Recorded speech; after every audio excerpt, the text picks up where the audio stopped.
Hello viewers, I am Ram Kamal with you. आज हम उत्तरी मैदानों के बारे में जानेंगे। इसके पहले हमने जाना था कि हमारे देश का जो उत्तरी भाग है उसमें क्या क्या आते हैं, और उसमें जाना था हिमालय जो क्षेत्र है उसमें बृहद हिमालय है, हिमाद्री है, हिमाचल क्षेत्र है और शिवालिक क्षेत्र है। और उसके बाद हमने जाना था कि हिमालय का हमारे देश के लिए क्या उपयोगिता है, किन किन उपयोगों में ये प्राकृतिक रूप में लाया जा सकता है और लाया जाता है। प्रकृति जो है के अंदर जो बदलाव है हिमालय के कारण आता है, और इसकी उपयोगिताओं के बारे में आज हम जानेंगे।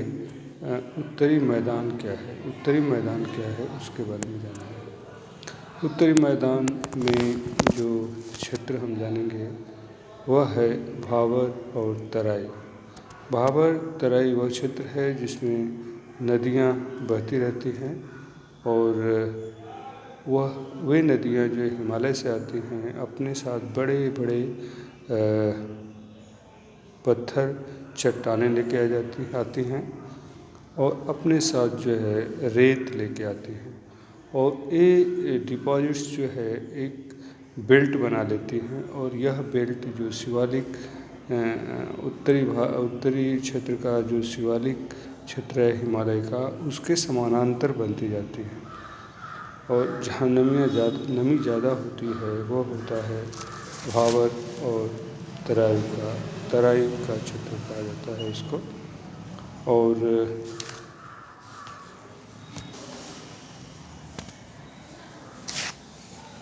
यह क्षेत्र जो है 2400 किलोमीटर तक फैला हुआ है, और यह विश्व का सबसे ज़्यादा मैदानी क्षेत्र है।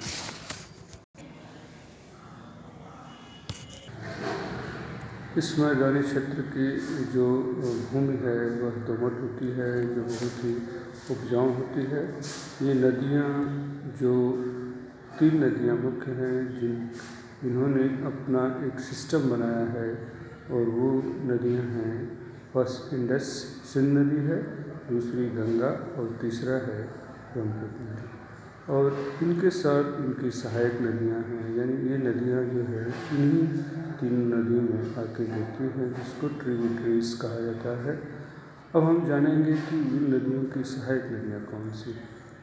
जो मुख्य नदी है इंडस रिवर सिस्टम की वो है झेलम, चिनाब, सतलज, रावी, ब्यास, रीस, ये इत्यादि नदियाँ जो हैं ये जम्मू कश्मीर, हिमाचल प्रदेश और पंजाब क्षेत्र में फैली हुई है। और दूसरी जो मुख्य रिवर सिस्टम है गंगा रिवर सिस्टम में आपका यमुना, घाघरा, गंडक, गोमती इत्यादि नदियाँ आती हैं। और यह जो गंगा है यह गंगोत्री से निकलती है, और ऊपर अभी हमने बात किया सिंध नदी जो है मानसरोवर लेक, मानसरोवर झील, तिब्बत, ये उसका उद्गम प्लेस है। अब एक जो तीसरी नदी है वो है ब्रह्मपुत्र नदी। ब्रह्मपुत्र नदी की जो ट्रिब्यूटरीज हैं लोहित, दिबांग, तीस्ता, इस तरह की नदियाँ हैं जो अरुणाचल प्रदेश और आसाम में। और इस जो क्षेत्र का क्या है, यह क्षेत्र जो है नदियाँ हैं, नमी है, मिट्टी अच्छी है, तो यह जो है कृषि के लिए सर्वोत्तम क्षेत्र है। और यहाँ मैदान है, यहाँ पर रेल और रोड आसानी से बन सकते हैं। यहाँ पर नहरें भी निकलती हैं, आसानी से निकाल जाती हैं, और खेती की सिंचाई होती है, तो कृषि के लिए ये सर्वोत्तम स्थान है। Today we have talked about the northern plains. In that we have seen river system, mainly Indus, Ganga and Brahmaputra. We found certain tributaries of these river system, which the flow of these tributaries are in the main rivers, and we understood the utility of these plains in agriculture and infrastructure, road transport, railways, etc. Thank you for giving me the privilege.